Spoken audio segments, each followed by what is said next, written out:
Alabama 1st and 10 on the 12. Again, Houston. He's got a hole. He's over. Alabama touchdown. I'm just wondering if your listeners know how good a football player you were. I can still see you playing that fullback, knocking those players out of the way. And I believe I could have run behind you. Martin, I can remember when we came to summer and you were playing fullback up there, and I saw you in the weight room and watched you work out in the weight room. If you could pick up, you were strong enough to pick up the whole weight room. I wanted to fix it, and our running back coach didn't take the pass. Biggest mistake we ever made. The Martin Houston Show with national championship winning fullback Martin Houston, giving you 1 hour of intense, hard-hitting analysis from an insider's perspective. It's time for the Martin Houston Show on your home for Alabama sports, Tide 100.9, and streaming on the Tide 100.9 app.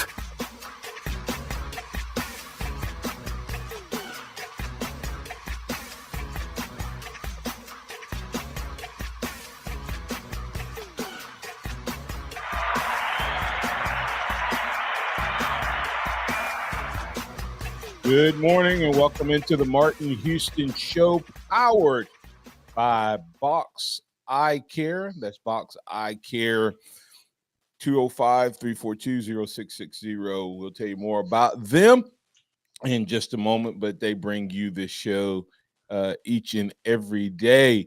We're glad to have you up and Adam with us this morning. We want to invite you to get in on the conversation at 205-342-9904, 205-342-9904.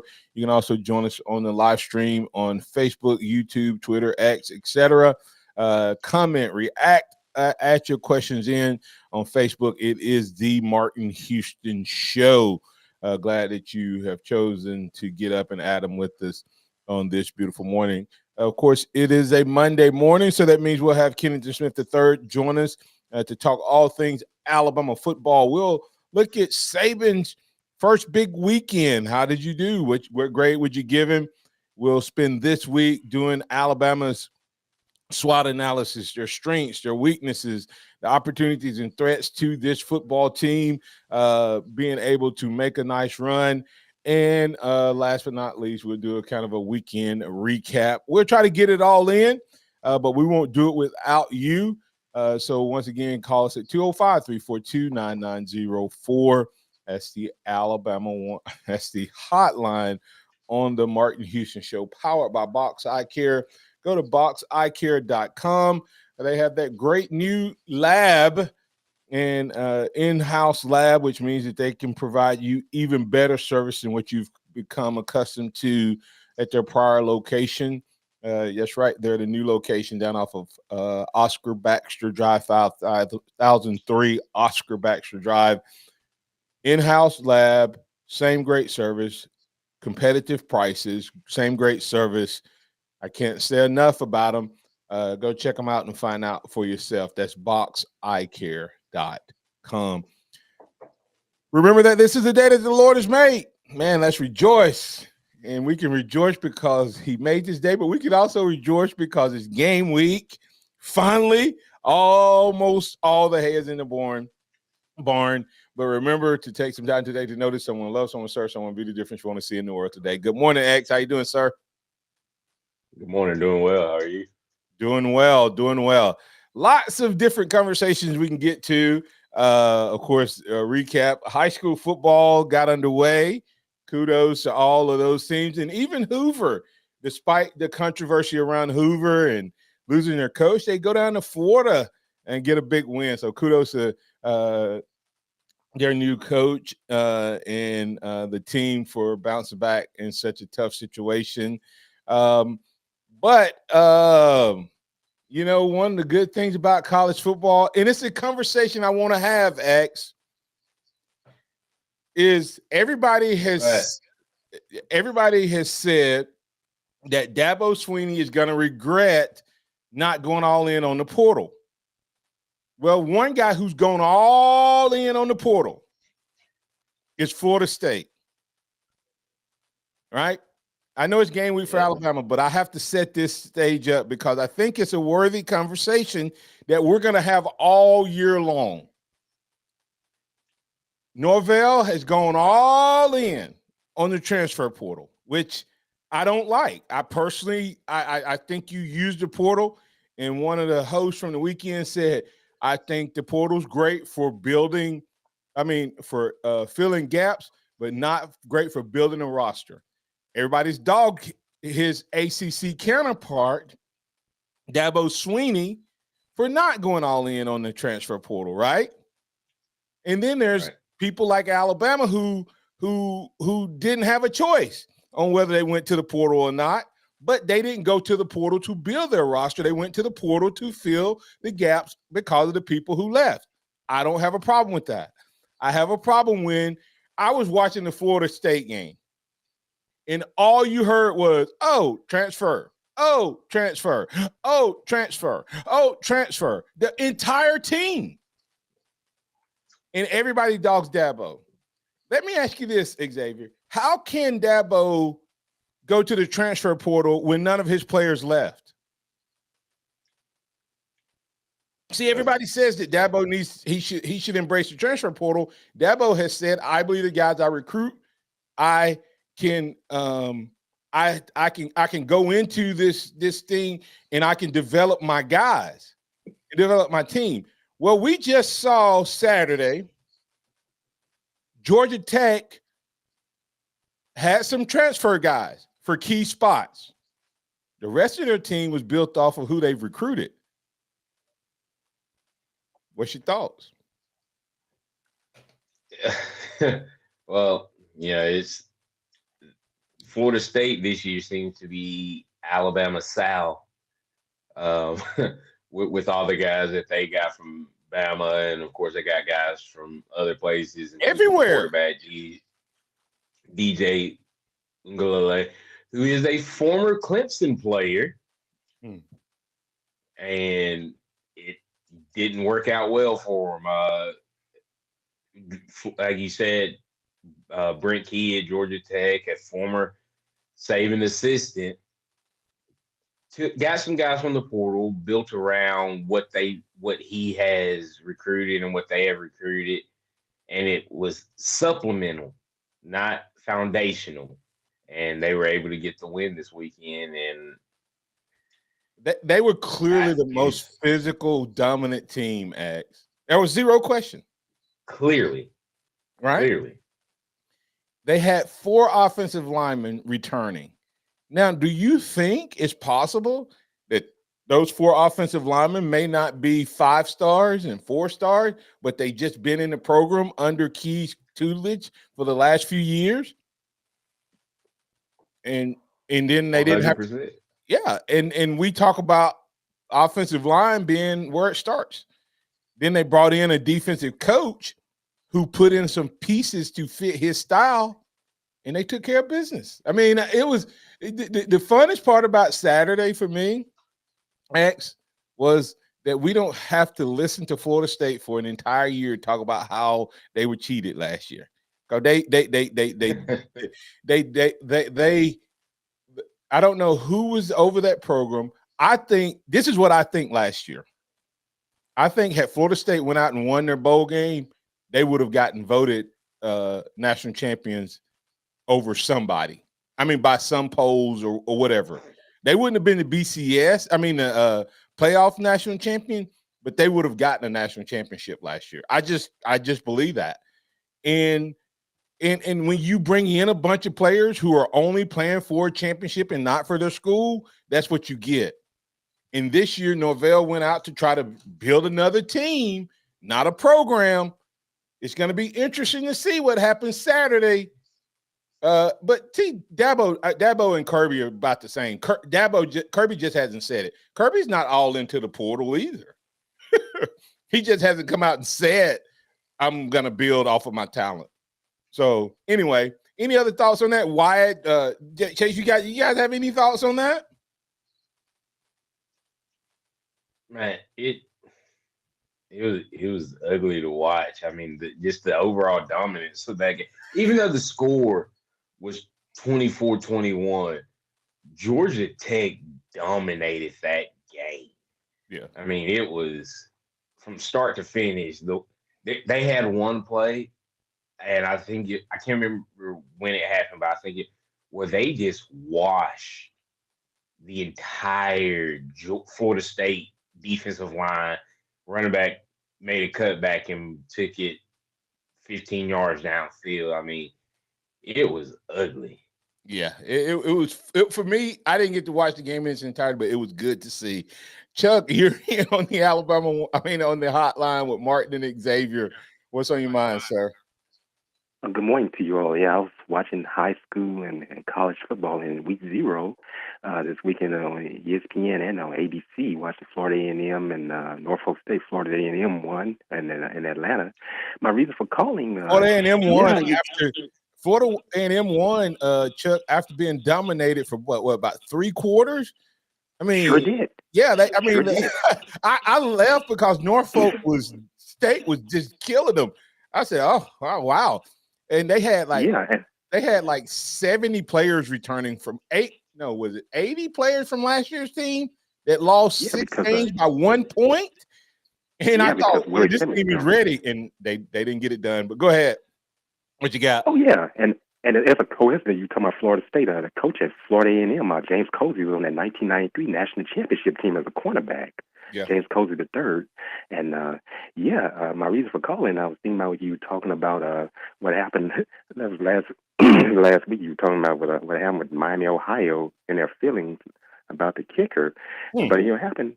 Miami, Ohio. That's the cradle of coaches. That's school. That's what people know that school for, because that's stepping stone for those great coaches like your Bo Schembechler, Woody Hayes, and Paul Brown of Cleveland Browns, who started the Cincinnati Bengals. That's what they're known for, the cradle of coaches. You see, they didn't stay there in Oxford, Ohio. But and also you were talking about the Georgia Tech Florida State game. It looked like the Alabama factor played out. I'm going to keep it on Alabama because Brent Key used to be offensive line coach at Alabama, and they played basic football and won.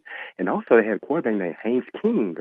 His father used to coach here in Monroe, John King, who's the legendary coach at Longview High School in Longview, Texas.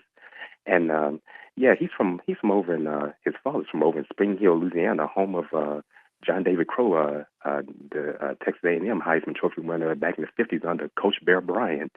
Bears only Heisman Trophy winner. Bears only Heisman Trophy winner. That's where Haynes King's father's from, Spring Hill, Louisiana. And Haynes, but what happened? Haynes got from under Texas. You know, he came from Texas A&M after Jimbo Fisher came to Georgia Tech. It looked like it worked out well for him coming there, and what Coach Brent Key did, play basic football. And I was looking at him, and also looking like, like you said, they don't have all the 4 and 5 stars at Georgia Tech. Let's face it, this is a school that's known for its great engineering. I think the engineering and the calculus and everything else played out. I think that they did some math there, and they came out. They put it in the right position, kicked the field goal, and won the ball game. I just had to put some humor in that. Yeah, absolutely. Thanks. I appreciate that. Chuck from Louisiana, appreciate you being a part. And as we go to break, he brought up a couple of key things there. We talked about a kicker last week. We talked about the kicker last week and how important the kicker could be. Well, we saw that for both teams, actually. Florida State not even in the game without their kicker. Right. 59-yarder. A 59-yarder with room to spare. He could have kicked that from 65 probably. The guy was standing almost at the fence. But either way, it wasn't enough. As the young man who was from Dublin, Ireland, gets to his home, he gets to go all the way across the world, on the other side of the world, and kicks his first game-winning touchdown as Georgia Tech took down the undefeated. Oh, sorry. They were undefeated though, Seminoles. Well, they won't be able to make that claim this year, and they lost to a team within their conference, and they lost to a team that just ran the ball. I think there's something to that. We'll talk with Kennington Smith III as we come back. On the other side, as we go to break here, don't forget to check out North River Timber Company. If you own timberland in West Alabama, North River Timber Company, Courtney White and Chase Pearson can help you timber harvesting, land management, appraisals, and more. NorthRiverCO@gmail.com or call 205-242-5127. That's Courtney White, or Chase Pearson at 205-799-0665. We'll be back on the other side. Right here on your home for Alabama sports.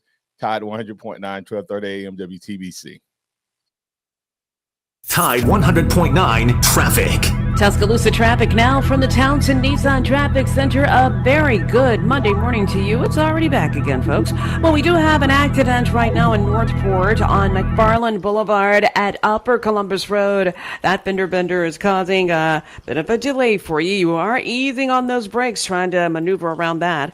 Otherwise, traffic on the rest of the roadways, not doing so shabby. Now, we do have a slow up here on 15th Street on the eastbound lanes to 359. With your Tuscaloosa traffic now, Tammy Thomas. This report is sponsored by Unbound.org. Right now, there are young people across the world facing a tough choice. Continue their dream of education or drop out to help their family put food on the table. You can help change their future in a single moment. See how far your support can go at Unbound.org.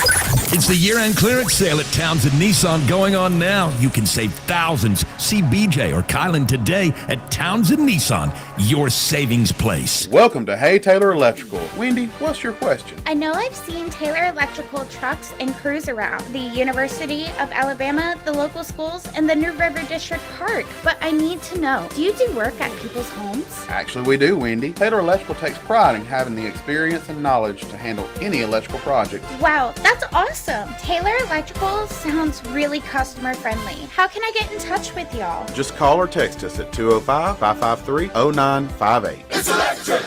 Hungry. I am so hungry, but it's after 11 p.m. I need something great to eat at a super price. Matt, we need to check out Checkers. They're open way late with a 5 for $5 meal deal. What do you get for $5? The Checkers $5 meal includes a double hamburger, a spicy chicken sandwich, a small fry, a small drink, and an apple pie for dessert. Let's slide over to Checkers for the $5 to $5 deal. Checkers with 2 locations, 15th Street in Tuscaloosa and McFarland Boulevard, Northport. Checkers open late night. Hi, I'm Cesar Milan. People are always commenting on how healthy my dogs are. One of the reasons is the food my dogs eat. Dr. Marty's Nature's Blend is a premium freeze-dried raw dog food designed to support your dog's health, happiness, and lifespan. Save up to 54% off Nature's Blend and get a free bag of cod Krispies. Go to drmartypets.com/deal or text DEAL to 511-511. Your order is back with a 90-day guarantee. All dogs are unique. Your dog results can and will vary. Message and data rates may apply. Immerse yourself in the world of luxury from a sophisticated Mercedes-Benz. Your hometown dealer, Mercedes-Benz of Tuscaloosa, invites you to come in and take a test drive. Mercedes-Benz of Tuscaloosa has available now over 111 new vehicles. Our customers say it best about Mercedes-Benz of Tuscaloosa. Great customer service and an easy buying experience. Come shop with Mercedes-Benz of Tuscaloosa, 3200 Skyland Boulevard East, or online at mercedesoftuscaloosa.com.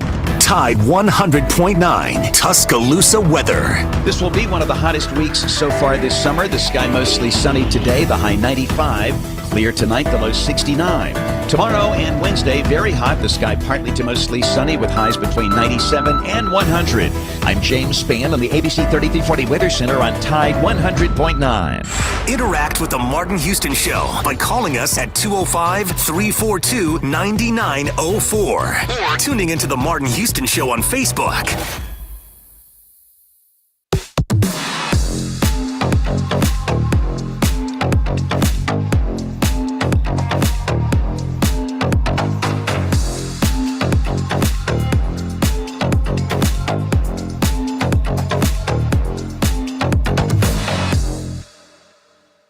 I'd a whole lot rather that the player act right and do right and be successful than to win a lot of games. I think it's important that they graduate. I think it's important that they go to class. I think it's important that they do right. His approach wasn't just about winning games, it was about how could he impact us as players, impact his community, impact his state, and really impact anybody that he came in contact with. A lot of the guys didn't have dads around or may not have had a positive male role model in their life. Man, if it hadn't been for Coach Stalin, I probably wouldn't have played another down of football. The greatest reflection on the success of any coach is what his players say about him. a great football coach, without question. He really modeled to me how to be a champion coach, a champion father, a champion husband, how to serve the community. It's amazing. And that right there is just a small sample of the Do Right documentary by Coach Gene Stallings, my coach. And I can attest to everything that was just said in that particular video. And I play that part to tell you, hey, go to DoRightStallings.com and find out more details about that particular documentary and how to get tickets and all of that.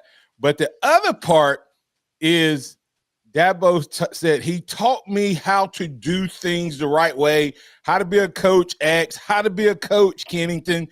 And it wasn't just about the players. It was about creating family. It was about fatherhood, about modeling for the community, et cetera, et cetera, et cetera. Dabo gets dogged for that same mindset today, guys. The question is, after seeing what Brent Key did at Georgia Tech over Florida State, who has fully embraced this new transfer portal, NIL, bring it all in, swap all the players out, and all of that stuff, and Dabo's on the other side, are we going to see this year play out with which way he's going to win? Is Dabo carrying the banner for Do Right? We'll see. I know one for old school football, old school roster management. Keep as many guys as you can and bring in guys through scholarships and a few through the portal to fill key spots versus overhaul your roster every year. Welcome into the program, Kennington. How you doing, sir? I'm good. How are y'all? Doing well, doing well. Kenny, we got a couple calls I'm going to get to in a quick moment, but want to get your thoughts. Is that going to be a battle or a conversation all year, especially with the way this first weekend started off with the whole point of one guy who almost been our coach, could have been our coach, I should say, versus, the Brent Key, who appears to be doing the things the old Saban way, and maybe even a little bit of that Coach Stallings way. Yeah, definitely. I think it is going to be something that we watch all year. I mean, really, it's going to start week one. Fortunately for Dabo and Clemson, there isn't a 14 playoff because I'm of the opinion that Georgia is smoking Clemson on Saturday, but that doesn't mean anything in the context of Clemson season. The ACC is completely up for grabs. All of these teams that we look at the top are kind of a crapshoot, honestly. So I do think this year is going to be a very interesting case study for Dabo in terms of how he's built out his roster. And Brent Key is doing a great job at Tech. I did a story a couple months ago where I talked to high school coaches anonymously in the Atlanta area, and all of them spoke really high of Brent Key and what he's been able to build. And one coach told me in particular that don't be surprised if Brent Key, wins some couple of high-profile recruiting battles, in the next couple of years of what he's doing. And we see Georgia Tech is killing it on the trail as well. So shout out to them. Great win. And it's good to see that he's got them on the right track. Yeah, and this is what nobody is talking. Brent Key is 5-0 in his last 5 games against double-digit underdog and ranked teams. So if he could coach those everyday games, he might. If he fool around and raise his floor, his ceiling could be pretty high. Real quick, because I won't have you back on. You said you're of the mindset that Georgia's going to smoke Clemson. Did I? Yeah. Oh wow. Yeah. The thing with Clemson is I just don't know how they're going to score on offense. I have to see it for myself because we don't really know what they have in the perimeter. That's really what Clemson's calling card for years in Dabo's heyday was they had a legitimate claim at wide receiver and their recruiting and development has waned. If you look at the strength of their offense, it's really in the running back room with guys like Maffa, but you're not really running the ball on Georgia. That hasn't been the case for several years. So if it relies on Cade Klubnik against Georgia's defense to win the game and score a lot of points, I just don't see a pathway for Clemson to win that way. So Georgia's going to have to show me something that I haven't seen them do really since before they played Georgia a couple years ago. Which is throwing the ball down the field at a high clip and being able to complement that on the run. So until I can see that, I just don't know how they're going to win that game. Yeah, and I'm not saying win or not. I haven't made my decision yet, but I think Clemson's defense and Georgia's offense nullify each other. I don't think that Georgia has a great defense yet because they don't have a lot of depth on the D-line, and they lost some key players. So I think Georgia may be getting the same thing that Bama used to get until they play. Now, Bama always responded, and Saban said it Saturday. Somebody's going to have to beat Alabama Georgia, for me to pick somebody over Georgia, which was a legit statement. Somebody's going to have to beat Kirby other than Alabama. And the guy that did that, no other coaching has ever beat Kirby Smart in a football game that's in the game now. So they're going to have to do that. But I think it's a misnomer that Clemson was always just an offensive team. I think that the reason they dominated Alabama in 2017 was they had the best defense in the country. And he's built that defense back up. We'll see if this guy can call it the way Venables did, but we'll watch that. I wouldn't pick Clemson right now today, but I wouldn't say smoke. And I'll eat crow if that happens. Hey, let's get in Alan, who's been patient. Alan, you're in. You want to talk about the kicker? I need to quickly say I got the punter and the kicker mixed up. I think it's the kicker the punter, according to Curtis Moore, too, that was from Ireland for Georgia Tech. But the kicker was huge, and that's what you wanted to talk about, Alan. Is Alan still there? Going once. Going twice. Sold. If you're out there, Alan, give us a call back. Pat, you're in. What's on your mind, sir? You're in with Kennington Smith and Xavier. All right. Is something going on with the phone lines? Hello? Hello? Yeah, I'm still here. Yeah. Wyatt, hey, guys, are the callers gone or we're having technical issues? All right. Let's go back to Kennington. Kennington, as we get ready to go to – let's just go ahead and get the break here, come back on the other side. You listen to the Martin Houston Show. We appreciate you being a part of what we do each and every day. I want to thank the great folks over at Dixie Battery Supply. They can help you power all of your devices, anything that you need powered. They've got a battery that will take care of it. You can call them at 205-758-9190. You can visit them online at dixiebatterysupply.com. They buy junk batteries, but they also can provide new and refurbished batteries. Never feel powerless again. Power up any device, and that's at Dixie Battery Supply. They also can help you get into a golf cart, especially if you need to get around Tuscaloosa other than the traditional way. So go check out DixieBatterySupply.com. Tide 100.9 traffic. Tuscaloosa traffic now from the Townsend Nissan Traffic Center. A very good Monday morning to you. It's already back again, folks.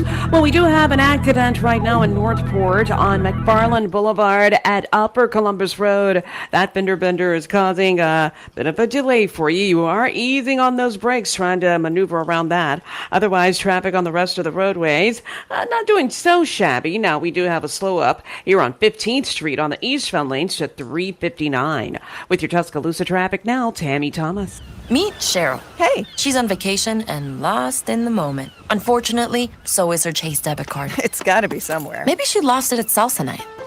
These skirts should have pockets. Or maybe she lost it at Pilates. 3 and 2 and... But she's not worried. With the Chase mobile app, she can lock her card till it turns up. Tools that help protect. One bank that puts you in control. Visit chase.com/checking. Chase, make more of what's yours. Chase mobile app is available for select mobile devices. Message and data rates may apply. JP Morgan Chase Bank and a member FDIC. Mom, meet Sarah.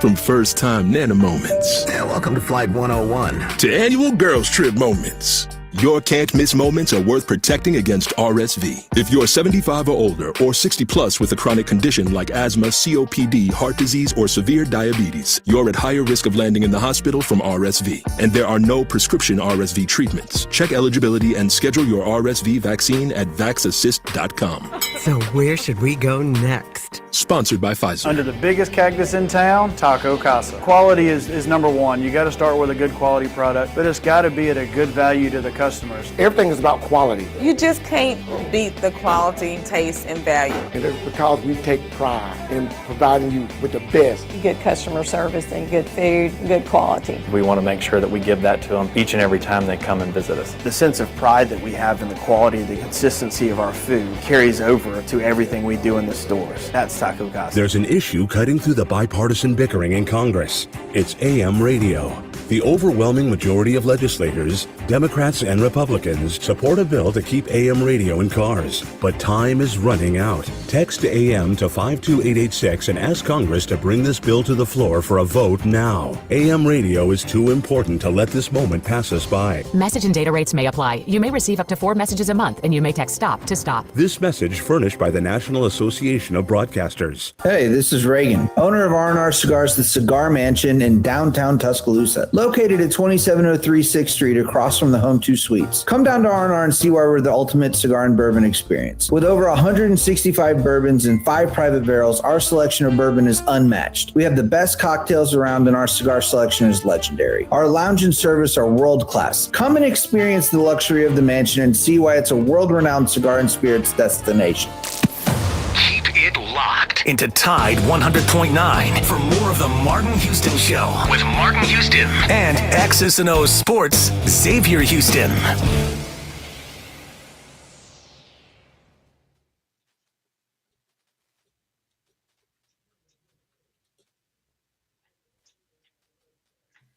Welcome back into the Martin Houston Show with Martin, Xavier, and Kennington. Check out Taco Casa quality, taste, and value under the biggest cactus in town. And we want to invite you to go check them out for lunch and our dinner. That's Taco Casa quality, taste, and value. 50 years and counting. Taco Casa, tacocasa.com. All right. Did we figure out the situation with the phone lines? Let me see. Alan, are you there with us? No. All right. Communicate with me, guys. What's going on?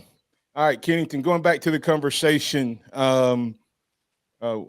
with the Alabama, let's go ahead and get into that conversation. Let me address something really quick, Kennington, before I get into it, and you can respond to it, and actually you can respond to it. There was a very unfortunate accident in high school football down in Morgan County. High school quarterback lost his life because of a brain injury. And Frankie Clark has asked me ask the question, should they start wearing the caps over the top because injuries in football is getting worse and it's not getting any better? Well, that first of all is not a true statement. That unfortunately this was a very, very tragic accident, but injuries and all that stuff aren't going up just because the severity of an incident. The other part is, as I did a little research on it, this is so unfortunate. The kid had a leg tackle and fell backwards and hit his head. It wasn't the severity of the head. It wasn't any of that. This could have happened in any sport, basketball court. If you could fall back, hit your head, all of these things. So this was not the severity of the physicalness of the football game. So I'm not a big fan of the cap and all of that. And like I said, it's very unfortunate that this happened. And I pray for him and his family and all of those kids who were at that game and a part of his team. But I just, and then he used NFL as an example. There's a lot of things the NFL do that I think is stupid and I don't agree with, like the kickoff. But anyway, Kennington, you want to say anything in regards to that, or your ex want to respond? Yeah, just want to say, rest in peace to the young man, and we're thinking of and praying of his community and all the surrounding areas. Like you said, it's some things that sometimes, unfortunately, are unavoidable in football, especially when guys are flying around and hitting each other with pads. With that said, I think now would be a good time to just say that while we all enjoy watching the game and consuming it and talking. All right. Yeah, I mean, it's a horrible thing that happened. Young man's name was Caden Taylor. He played quarterback at Morgan Academy, and just prayers out to his family, his mom, his dad, his little sister, his teammates, coaches, friends, the players and coaches and families from the other team that were there, Southern Academy, that night. And just you hate to see something like this happen, and just pray for them through this horrible time as they have to bury their son and brother. Yep. All right. Do we have Kennington back? All right. Yeah, and I want to thank Frankie for bringing it up, X, while we wait to get reconnected with Kennington. I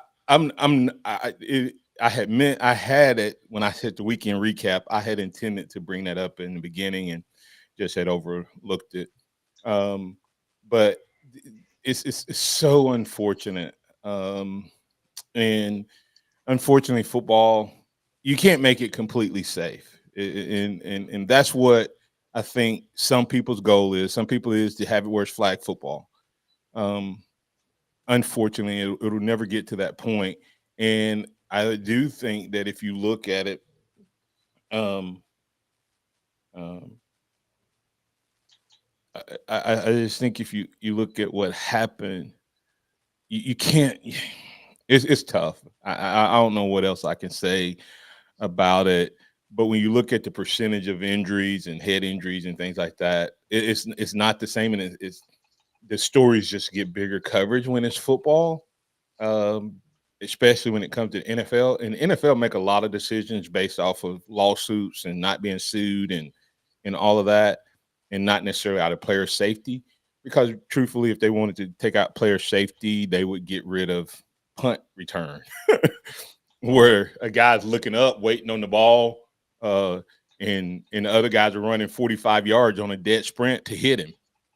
So, but they do little things each year to kind of appease the crowd that thinks that football is so violent.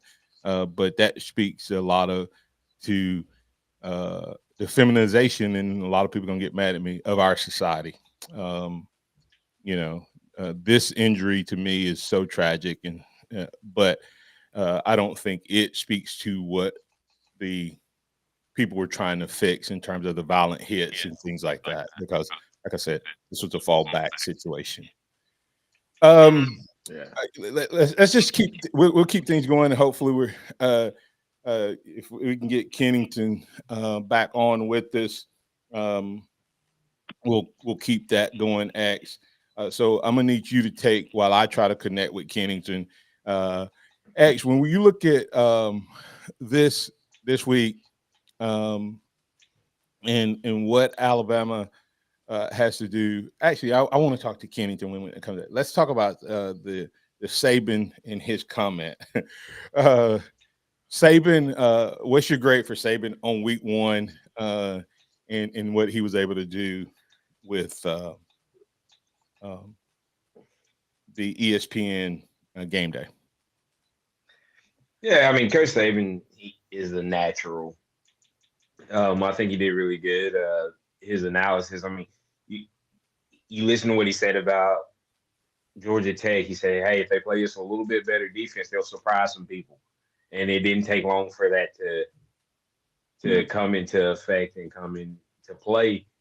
So this is just something that I think he's going to be really good at, and hopefully he does it for a few years.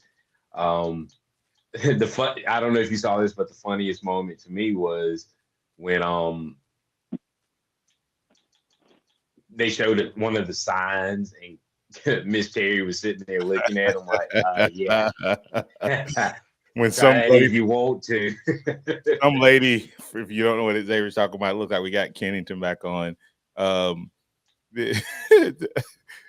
Some lady tried to pick up Coach Saban with a sign, and Miss Terry looked at it and said, "Oh no, you don't."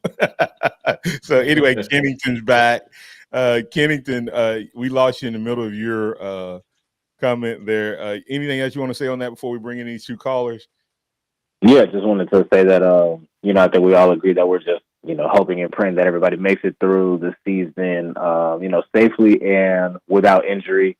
And that we can kind of enjoy watching all the top players and everybody in full depth being able to go out there and play the game that they love. Yeah, absolutely. We got a couple calls. We're going to get to them quickly, and we'll keep Kennington. Kennington, do you have a few minutes to do a little overtime this morning? Yeah, I have a little time. Okay, we'll do an overtime session after we go off the radio airwaves at the Martin Houston Show on Facebook. So stay tuned, all of you who are tuning in online, and we'll get more with Kennington. Alan, you're in. You want to talk about kickers? I give it to you to talk with Kennington and the Ags. Okay. All right. What about Pat? All right. Undoubtedly, there's some issues with the phone lines. We're going to move past. We're going to keep moving forward. Kennington, let's get the break so we can just have a full segment with you. Apologize to our callers for not being able to get you guys in. Sometimes technology and technical difficulties happen, and that's what's going on this morning. We'll be back on the other side with the Harvest Church 2-minute warning. We're speaking with Kennington Smith III of the Athletic. He'll be back on the other side to get his thoughts on this Alabama team as week 1 is up on us. On the next Inside the Locker Room with Coach Wimp Sanderson and Barry Sanderson. Tune in Monday. You'll know football's getting close because the great Max Howell will be back with us at 7:30. In the second hour, Doug Bell will join us. We'll talk about the BMW and find out who's in the final 30 for the FedEx Cup Championship. We'll also take your phone calls and get ready for Alabama football. It will start next Saturday. Inside the Locker Room, weekdays 7 to 9 a.m. on Tide 100.9 and Tide100.9.com. Here's what's trending on the Tuscaloosa thread. Good Monday morning. Walmart has recalled nearly 10,000 cases of Great Value brand apple juice. It's sold in stores in Alabama and 24 other states across the United States. Inspectors found the juice contains potentially harmful levels of inorganic arsenic. Click TuscaloosaThread.com all throughout the day for more local news, sports, and weather coverage. It's absolutely free. Don Hartley, Town Square Media, Tuscaloosa. Tide 100.9 traffic. Tuscaloosa traffic now from the Townsend Nissan Traffic Center. Wrapping up an accident on McFarland Boulevard at Upper Columbus Road. It looks like they've sat that on the shoulder, but it is still a bit slow. And Culver Road, you've got some pretty heavy slow-goes there at 44th Avenue. Watch out for a possible fender bender. Otherwise, we're moving with a purpose on McFarland again at Lurleen Wallace. That's a little slow, but you slow up a bit on the westbound lanes. But you are steady with your Tuscaloosa traffic now. Tammy Thomas. This report is sponsored by Compassion International. Compassion sponsorship means food, healthcare, education, and more for a child in poverty. And there are thousands of kids who've been waiting over a year. End their wait. Sponsor a child with compassion today. Text the word radio to 83393. Hey, Bama fans. This is quarterback Jalen Milroe for my friends at Tuscaloosa Chrysler, Jeep, Dodge, Ram. Before you shop anywhere else for a Dodge Ram truck, a Jeep, a Dodge Challenger, or a Dodge Charger, shop local. An amazing selection of new and pre-owned vehicles are on the lot now. Go see for yourself at 550 Skyland Boulevard East in Tuscaloosa. Or you can shop online at TuscaloosaCDJR.com. At Tuscaloosa Chrysler, Jeep, Dodge, Ram, you pick it out and we'll work it out. Roll Tide. As weather changes here in West Alabama, Adams Heating and Cooling, the professionals that you trust, it's our good friends at Adams Heating and Cooling. Don't forget about the Express Comfort Priority Service Services membership. Your chance to save a ton of cash, no cost to join. Membership is free. Express Comfort Priority Services membership. Your chance to save on all repairs, today's repair and the future repairs. No overtime charges on weekends and holidays. No hassle guarantee. Adams Heating and Cooling, 205-872-0045. Who doesn't love getting something for free? Labor Day deals have arrived at the Home Depot, and right now you can get a free Milwaukee 18-volt extended capacity battery, $159 value, when you buy a select tool. Get longer runtime and more battery life so you can power all your fall projects. Shop Labor Day deals and get a free battery when you buy a select tool at the Home Depot. How doers get more done. Limit 1 per transaction. Exclusions apply. Full eligible tool list in store and online. Welcome back to the Martin Houston Show, the sound of Bama sports. Your show, your team, on your home for Alabama sports. Tide 100.9 and streaming on the Tide 100.9 app.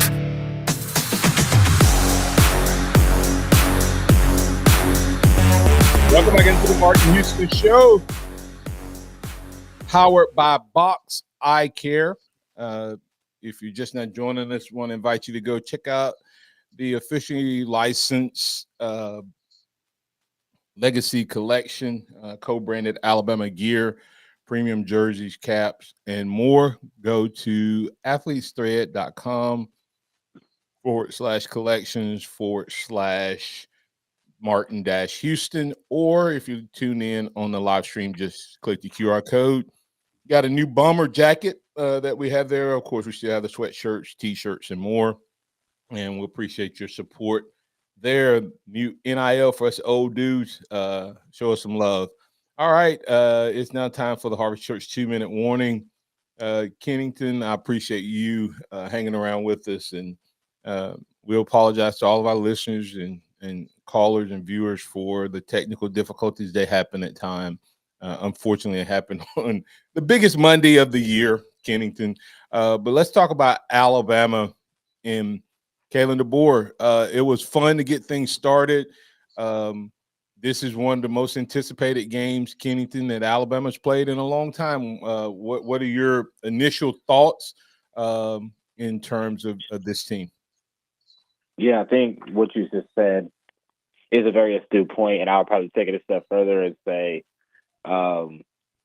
this is probably as interesting or intriguing of an Alabama at this point in their program in a really, really, really long time, definitely pre-Saban, where the interest in the program, whether you love Bama or hate Bama, is peaking because you just want to know what it looks like. So this team is going to have a lot of eyes on them. I wouldn't be surprised if this was probably one of the more higher-watched Alabama season openers in a while.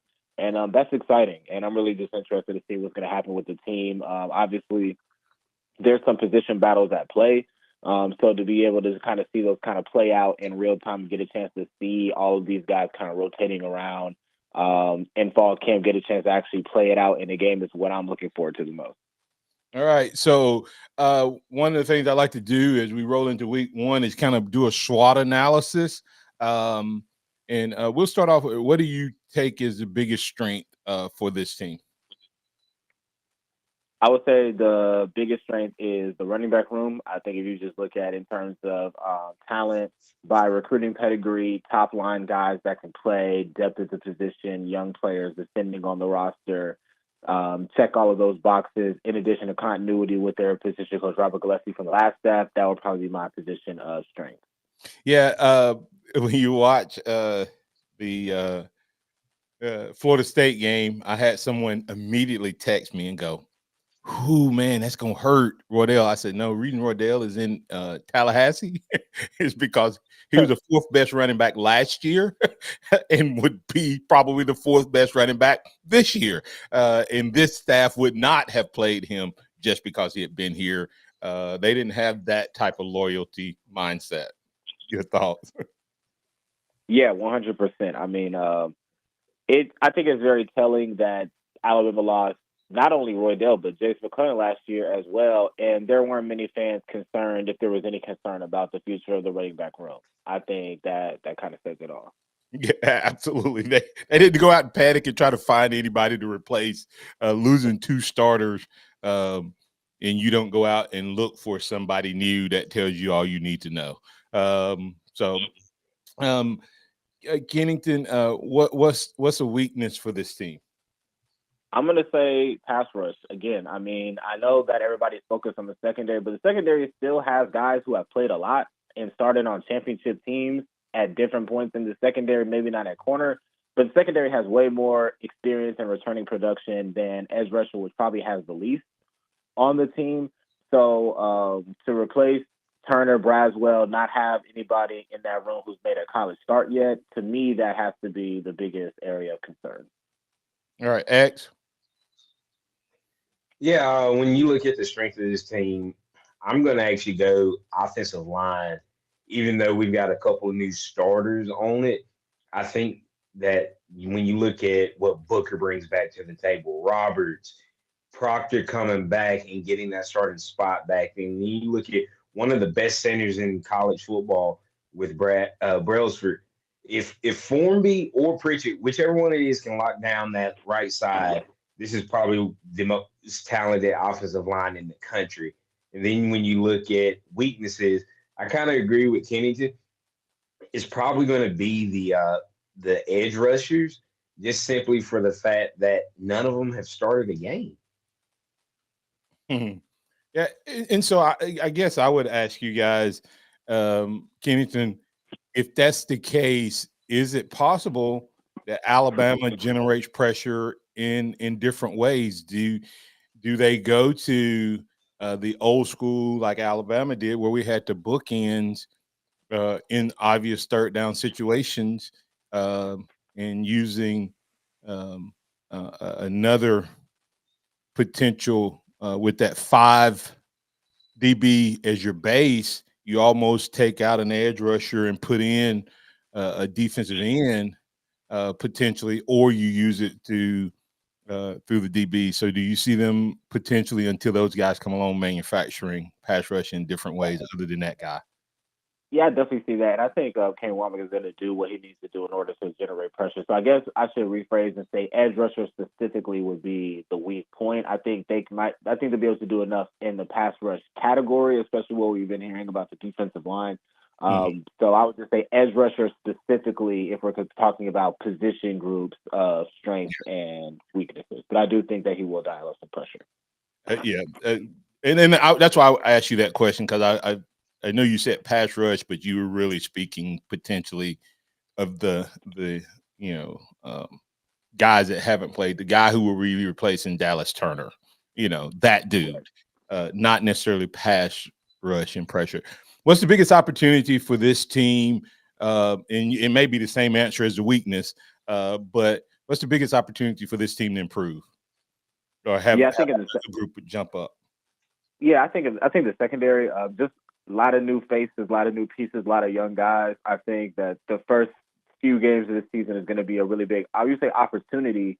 3 of Alabama's first 4 games are at home, so you have an opportunity to kind of, play at home, get comfortable. They're going to face, some pretty formidable attacks in terms of just like early tests for young players in a new secondary. Western Kentucky, South Florida's going to come in and be aggressive, and then they're going to go up, play Wisconsin. They're a team that's trying to throw the ball more and transition more into an air raid under Luke Fickell. There's going to be a lot of opportunities for this secondary to work out some kinks, a lot of opportunities for young players to get reps. I think that's probably the group that could probably take the biggest jump in the first 4 weeks of the season before we get to the Georgia game. And you're talking about the edge rushers? I'm talking about the cornerback. The secondary. The secondary specifically, but more specifically like the young corners. X, anything real quick on that? I think it's going to be, I'll go offensive side of the ball. I think it's going to be the wide receiving core. Like there's some guys that have played a lot of ball there, but they haven't been the guy or the starters. So I think you'll see that be the jump or the most improvement through the first few weeks. And the last the last letter of the analysis. And by the way, Ken and I are going to go a little deeper on the other side. So you're welcome to stick around. But Kennington, wanted to get your initial thoughts, and then I'm going to take you a little deeper on each one of those on the other side. What do you see the biggest threat to this team not reaching its fullest potential? I would probably say just the schedule is a lot tougher than last year. I think when you talk about having a young team, new coaching staff, and the schedule that they have, there could be an opportunity for some slip-ups. I don't think Alabama's going to outright miss the playoffs or anything like that, but we're talking about them maybe sweating it out on Selection Sunday. I think those factors mixed together could make for some bumps along the road that could lead to some losses that will put them up together. All right. We'll be back on the other side to keep things rolling. We appreciate you being a part of the conversation with us. You can switch over if you're on the radio airway. You can switch over to the Facebook account, the Martin Houston Show on Facebook, and you can keep the conversation going. We have Kennington Smith III at Skinny Kenny _ on the X, Kennington Smith III on the athletic.com, and you can follow him. Kennington, tell them real quick what you got coming up this week. Man, we have a lot coming up this week, both nationally and Alabama focused. I would just say stay tuned. We got some really big things in store this week. All right, as we get out of here, I want to thank Frankie Clark for bringing up the high school kid that was injured. And I also want to say that not all equipment is created equal. In these smaller schools, sometimes have old equipment, as he mentioned, and sometimes it is the equipment. But I do not think the sport inherently is any more dangerous and probably much safer than it's ever been. I'm Martin Houston. That's Kennington Smith. That's Xavier Houston. This has been your home for Alabama Sports, 100.9, 1230 AM WTBC. Remember this, trust in the Lord always, lean not your own understanding. All your ways acknowledge him, he may direct your path. We'll have some OT right here on the other side. Thanks for being a part of it. We'll be back in just a moment. A dedication to last throughout the years. So bring your good times and your laughter too. Thank you for listening to the Martin Houston Show on your home for Alabama sports. Tide 100.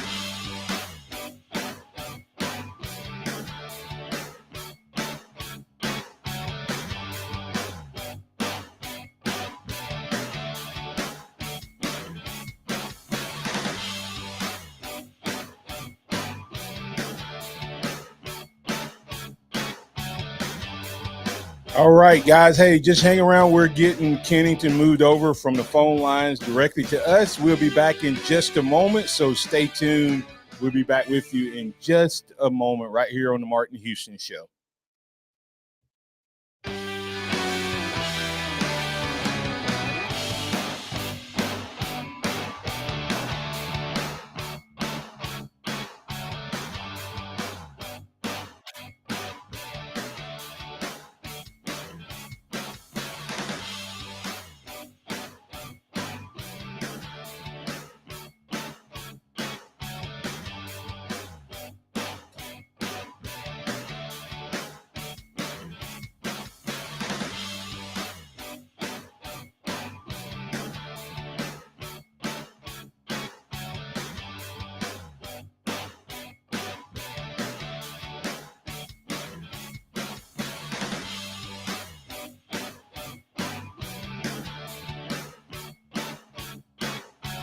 Right.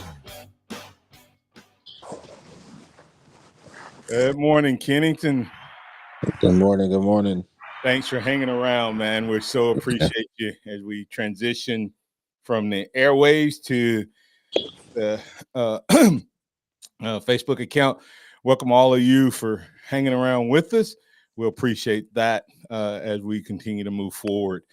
Well, Kenny, we were talking about the SWOT analysis and and all of that. We'll just take a few minutes here and work through that in a little more detail.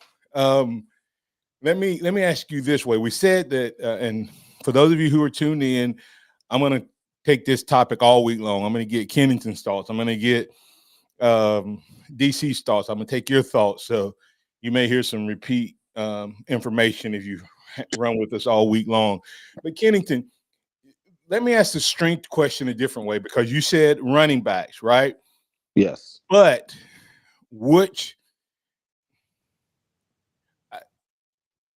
let me get your thoughts. I'm trying to figure out the best way to say this.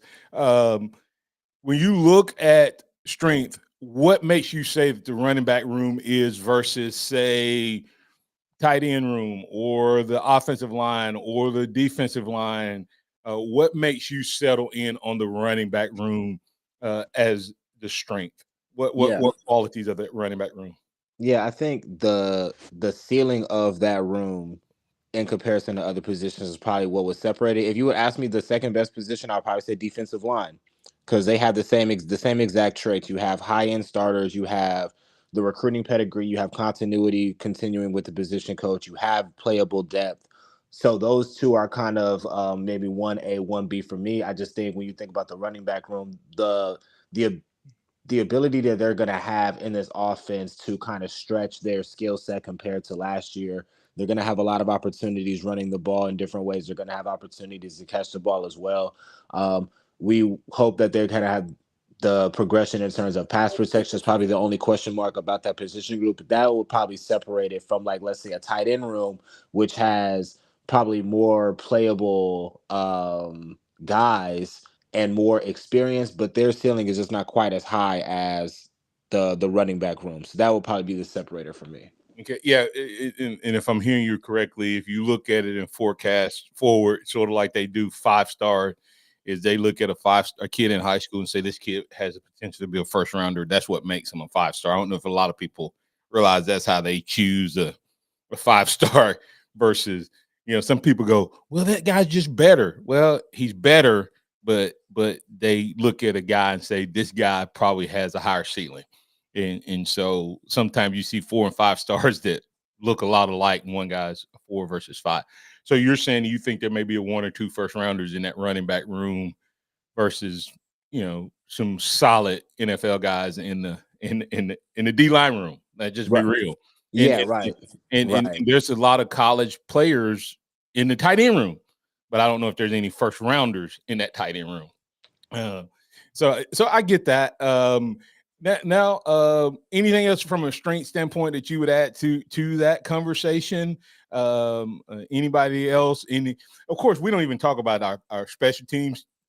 Which is like, that's probably the strongest, honestly. If we're talking about just like what it is, like that's will probably be the strongest. I know we don't add specialists in terms of like position groups, but best kicker punter combination in the country, long snapper who's on scholarship who's been killing it as well. That's probably the real number one.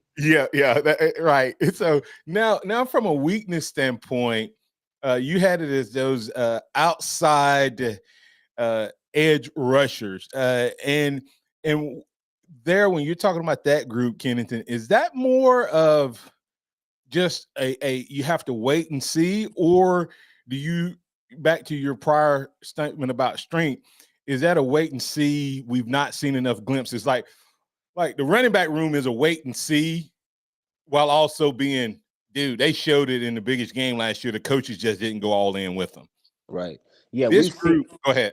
Yeah, no, that's exactly it. Like, we've kind of seen those guys rise to the occasion, and there was at least a legitimate conversation last year of if these guys should be playing more than the veterans. That was not the case with the edge rusher group last year. There was not a lot of people campaigning for, Q Robinson and Keanu Q and those guys to get snaps alongside Turner and Braswell last year. Maybe that's because the separation was so wide, but the reason why I picked edge rusher is because there, to me, is not a bigger gap of departing talent and returning production than any other position group on the team. Now, I know they're pretty much an entirely new cornerback room, but at least Damani Jackson and Deshaun Jones have started games before in college, and they've played games before. So whatever your opinion on, those two with the cornerback room is what it is, but at least the secondary has guys who have started and played, and particularly at safety have played and contributed to championship teams. That's not the case with the edge rusher room. So I just have to see it for myself before I can elevate them in the standings of position group rankings. Yeah, and of all the groups that have been talked about, they probably have had the least conversation, not negative conversation, but to me, I always take into account, Kennington, the unsolicited information from coaches. To me, that I always, you know what I mean? Like you get asked a question and the coach can't help but talk about a kid. Right. And when you look at the defensive backfield, you could ask just about any question you wanted about our defense, and somewhere, the 5-star DBs, at least one of them, were going to get mentioned. Right. The play was going to get mentioned by the safeties, or the leadership by the safeties, or the contribution by the safeties was always mentioned, even when that wasn't the question. Versus the other guys would get great raves and reviews when they were mentioned, but to me, that's probably my concern, and makes me tend to lean toward you a little bit. Now, I'm gonna be honest with you. Other group that I would ask you, what's your close second? A potential second. I'll probably say wide receiver. Maybe wide receiver. I'll say wide receiver. I think offensive line is close. They're it's between those two. Offensive line, they're about a serious injury away from a key guy to having some serious questions on the offensive line. I think at receiver, that Alabama showed last year that you can win at a high clip without a true dominant number one. But I still think that the depth in that room is under some question, and there's going to be potentially a need for a Ryan Williams who is, young, and we've heard a lot about him. He's kind of like Xavier Brown and Jalen Bakwe in that way. It's like people cannot help but to talk about how he is doing and insert him into the conversations offensively. So there's a chance that he could flash early, but I still think the depth at that position is still in question. I think you feel good about the top three of Bernard, Prentice, and Law, but behind them, it's just a lot of guys who have just not played a lot. And Jamarcus Shepard has said something. Even Kendrick Law has not played a lot of receiver in his own right. So you really have two pretty experienced guys, one guy who you think can pop but hasn't played a lot, and then after that, a lot of guys who really have not played a lot either. So you have faith in the scheme to get those guys open. You have faith in the coaches, but that's another position that I would say doesn't have the experience that other positions have, even if we do like their potential. Yeah, and to me, I was going to probably say the O-line because of the tackle position. Caleb, Caden Proctor is I can't wait to see type of thing. You saw him improve, and then you saw the last game, right? So you're like, okay, is this the guy that's improved, or is it the guy that we saw to play the last game? Yeah. And he missed the whole spring, and that really, really hurt. I think had he had a spring, I would probably have zero concern with the left tackle. Yeah, I would agree with that. And then, like I said a second ago, the offensive line is one serious starter injury away from having serious questions about what the group is going to look like. It can be any of the five. Yeah. The reconfiguration of what it's going to look like, and then the depth behind that is going to be so unproven that it would vault to probably the top of the list. So they're right there with me. Yeah. You know what I'm praying for the O-line? Is that there's a Jaden Roberts in the wing. Right. Because, that dude was third team last year, and I have no idea what they could have been watching, Kennington. They couldn't have been watching this. So, but anyway, opportunities. Let's dig a little deeper there. You talked about being able to just take advantage of the 3 home games and being able to take and get young guys some depth. after they do that, what do you think the biggest opportunity for this team to take that step forward? What group and or area of the team do you think could give Alabama its biggest boost this year?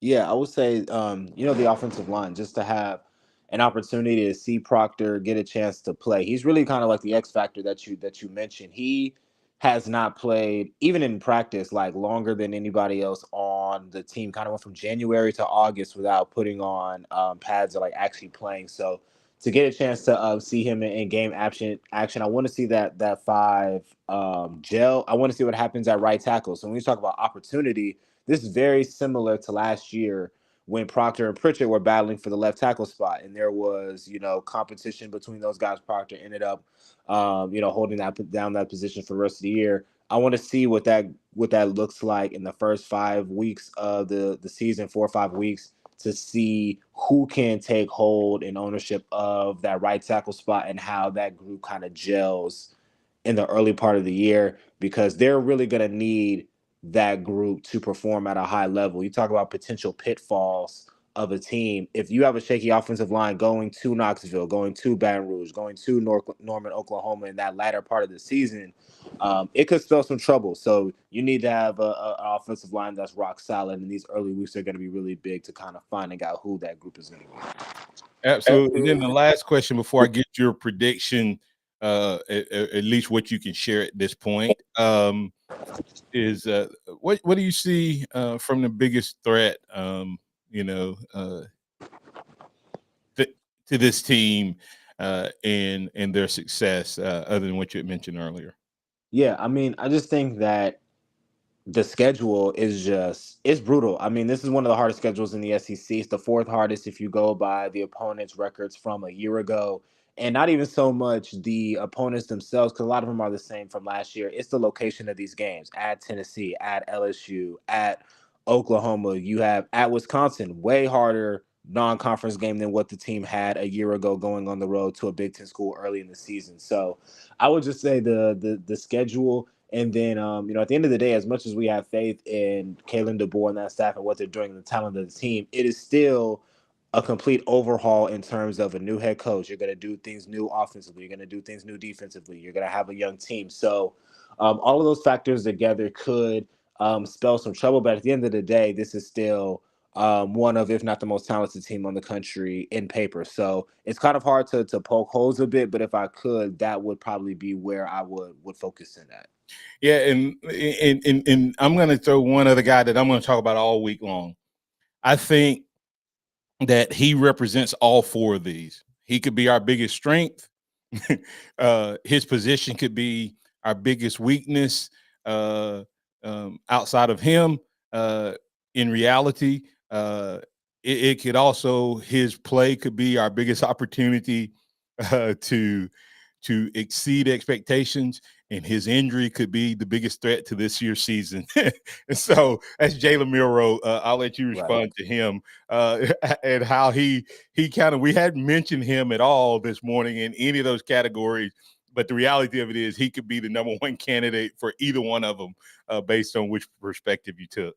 Yeah, that's exactly right. And I think it's almost kind of like, it's like understood, like that we know that it's going to kind of, hinge on Jalen Milroe. I mean, Kalen DeBoer's teams have been quarterback led. Jake Hayner to what he had at Sioux Falls to Michael Penix at Washington. There's a common thread there, and it's been elite quarterback play. So I think, how much he can get out of Jalen Milroe, how much of what we've heard and seen about the confidence and building the offense around him could propel him. I think on the other side, to your point, there are people asking questions, and at this point, I would say they're fair questions about how he's going to fit into Kalen DeBoer's offense, because he doesn't look and feel like how Penix did or maybe how Hayner did at Fresno State. So that'll be a question of if DeBoer is going to be able to, modify his offense without Ryan Grubb and those things. So I think those are the questions that people may have. But it's really just kind of really interesting that a year ago today, we only talked about quarterbacks in no other position. And now we're talking about every other position and haven't mentioned the quarterback one time. It's just what a difference a year makes. What a difference a year makes. And here's the question. Do you think that DeBoer is licking his chops because he has a passer who does what his dude did as well as anybody last year, and that's the deep ball. Penix was lights out deep ball, so is Milroe.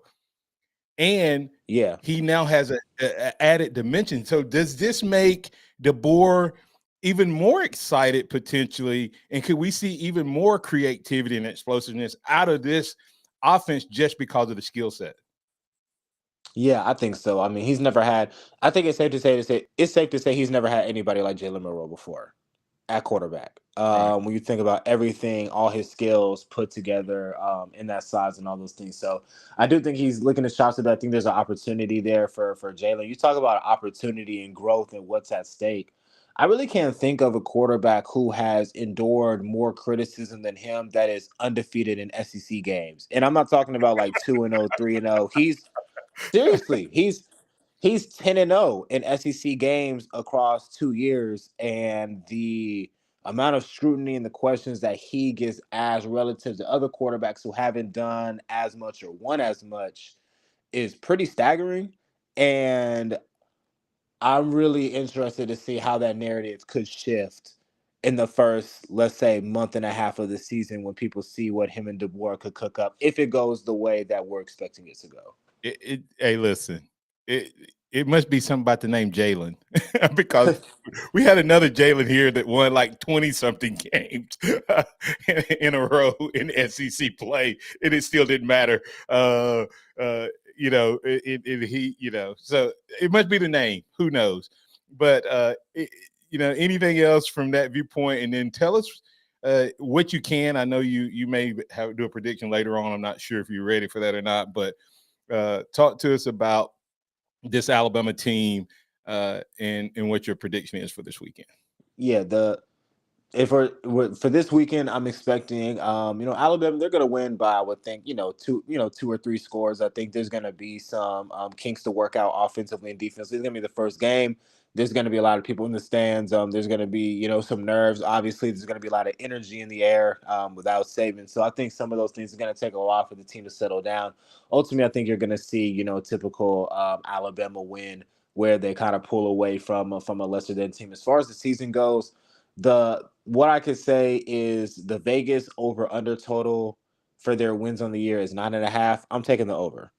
So I think this is a double-digit win team. I think double-digit wins with this schedule, they're comfortably in the playoffs. They're probably hosting a playoff game if they're 10-2 at worst.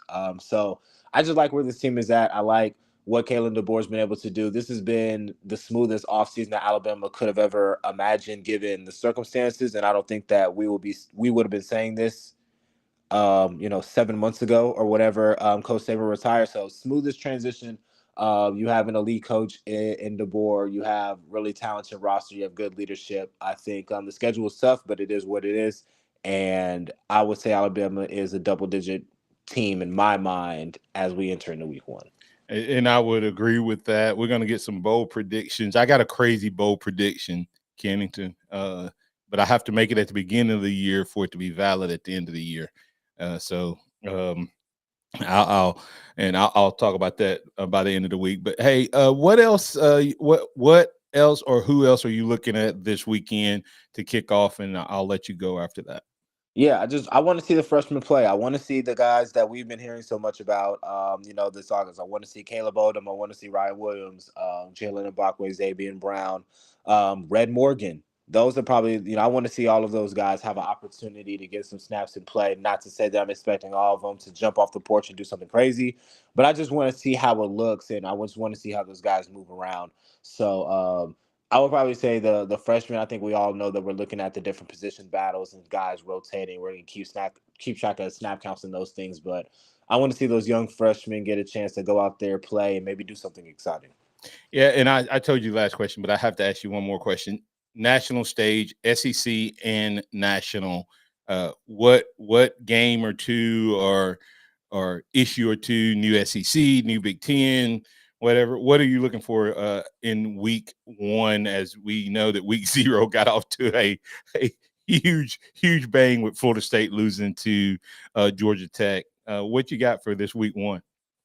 Yeah, I'm looking at all the cross-conference games. We already talked about Georgia Clemson. I think the Miami-Florida game is like the most interesting game of the entire weekend. Like, maybe the most consequential game. I mean, whoever wins is going to be riding high. Whoever loses, their coach's seat is going to be turned up to 1,000 degrees. So Yeah, the I pressure agree. in that game is incredible. I would also say the same thing. Maybe not as much pressure, but USC and LSU. I cannot wait to see what happens in that game. You have two programs moving on from Heisman Trophy winning guys. You have coaches there who have won, but the fan base isn't quite convinced on them. So I think it's another game where you win, you're riding high. You lose, you're questioning the direction of your program. So Let, those type of high state games, I'm really interested in. So those would be the two that I'm let- watching. let me ask you this on that really quick. Is it which guy can come up with the best defense that wins? Because both of them have been offensive juggernauts the last few years. And if they had any level of defense, any level of decent defense, they both would be national championship contenders the last couple of years. Right. It's really interesting, like talking about LSU specifically. If you'd have told an LSU fan 2 years ago that they would have won the West, won 20 games, and had a Heisman Trophy win in the first 2 years of Brian Kelly, they would have taken it. And now here we are, and they've kind of underachieved in spite of that. It's like a really weird place to be in. Lincoln Riley, had a Heisman Trophy. What do we know what he's been able to do? But USC is going into the Big Ten, and it feels like people are almost expecting them to fall on their face and not kind of ascend, which is a really interesting place for them to be in as well. So, if we're picking who has the better chance to come up with a defense, I'll probably say LSU. They probably have more athletes and just better defensive coaches, but it's a crapshoot, honestly. Yeah, and I'll let you go. But game that I had not thought about until it was mentioned a couple times this weekend was the Irish versus the Aggies. And I'm gonna tell you, the team that I had two teams when the SEC made its prior move to bring in A&M and Missouri. I said there's two teams that I think threaten Alabama. This was when Saban was in his heyday. I said, if Georgia shuts off, no matter who the coach is, if they can slow down the players out of that state to Tuscaloosa and get and keep other schools out, then they become a 11-1, 12-0 team, which means they're beating Alabama or meeting us continually in the SEC championship game. And that manifested. Didn't know it would be Kirby, but it was. All right. But the other team was Texas A&M. Because Texas A&M have name something they don't have, Kennington, that should make you great in today's game. They have the facilities, they have the money, they have the NIL, they have everything. They have the recruiting base. Is Elko the guy that can get them over the hump potentially, from just being a good team? And it starts this weekend. Yeah, I think so. That's another game that I think, like you said, people are kind of looking at it, maybe assuming that it's just automatically a win. But I really like Texas A&M. I like their team, and I think there is something to the fact that they have flown completely under the radar this year. The last few off seasons, it's just been them in the spotlight. Texas A&M is a program that just feels like they just don't perform very well when all the lights are bright and they're on them every second of every day. They're more of like a program that you would probably prefer them fly under the radar, which they've done completely this year. I think that people are like, they overrated how much Bama lost in the portal. I think they're doing the same thing with Texas A&M, like looking at all the departures and all the overhaul and saying like, oh, this is going to be a completely new team. They have a lot of talent returning on that team. More stable situation, not as much expectations. Very dangerous place for Notre Dame to be in, especially because we have no idea what Notre Dame is going to look like offensively. We know that their defense is going to be elite, but Riley Leonard is a quarterback coming off an injury. He didn't do a lot this entire offseason. We have no idea what they're going to do at receiver on the perimeter, which is typical for a Notre Dame team. So very dangerous spot for them going into College Station week 1. Yeah, and don't forget, Elko coached this kid, and he was the defensive coach. Right. So if you don't know what I'm talking about, guys, is the new Notre Dame quarterback was the quarterback at Duke last year. That's going to be fun to keep up with this year. Who's where and who's doing what. Kennington, tell our listeners where they can find you, man. I appreciate you hanging around for a little OT this morning. Yeah, no problem. On Twitter /X at @skinnykenny_, theathletic.com, or The Athletic on your mobile apps, searching my name, Kennington Smith, or anything related to Alabama athletics. Anything specific they need to look for from you this week? We're gonna do a lot of national, predictions and breaking down the SEC. I'm gonna have a very detailed Alabama prospectus coming up this week. An SEC prospectus with a couple of our writers. We're gonna do some national stuff as well. I have some very deep features dropping this week. One of them on an Alabama football legend. So there. You writing a story on me? I'm just kidding. Just kidding, kidding. Didn't mean to throw you off, man. Go ahead. No, it's all good. Maybe we can get to that story and that crazy stat about you. That might be something that we can pocket and dive into as the season goes on. Absolutely. But we're having a lot of deep features and cool stories along with our predictions and then everything else that we're doing from game week as well, kind of previewing the Western Kentucky game. So there's just going to be a lot of content coming out this week. I'll just encourage everybody to hop on board with what we're doing and enjoy the ride. What day is that legend story? Earliest Wednesday. Okay. Could be Thursday. So between those 2 days. All right, sounds good. Hey man, that's Kennington Smith III at Skinny Kenny _ on the X. Also, the Athletic. Go to the Athletic website on the web and type in Kennington Smith III. KS3. He joins us every Monday and did a little overtime with us today. So appreciate you, man. Roll Tide, and we'll catch up with you next Monday, hopefully after a big time win from Bama. Yeah, most definitely, man. If they don't win this weekend, I can't imagine what the Monday show. I can't imagine what the Monday show is going to look like. But hey, you're going to be hosting it by yourself, right? I retire. No, just kidding. All right, thanks, Kenny. All right, thanks. Bye. All right, thank you to all the callers, listeners, viewers, and chatters for being a part of the show. We appreciate you this morning. Thank you so much. Hey, don't forget to support the show. Go to the athletesthread.com/collection/Martin-Houston. And you can get it or just scan the QR code right there and get your gear today. Also want to let you guys know I'll be sharing a little bit more of what's happening. Many of you may know that 2 months ago today was when I was let go by my company, unexplained, no reason, unexpected. But God's doing some awesome things, and I'll be sharing more about what we'll do. Just start listening out for empowerment strategies and solutions. We'll tell you more about that and what God's doing in my business world. But for now, thank you for being a part of this show. Tell your family and friends about it. It's going to be the best thing going during football season. Remember this, trust in the Lord always. Lean not in your own understanding. In all your ways acknowledge him, and he will direct your path. Roll Tide, everybody.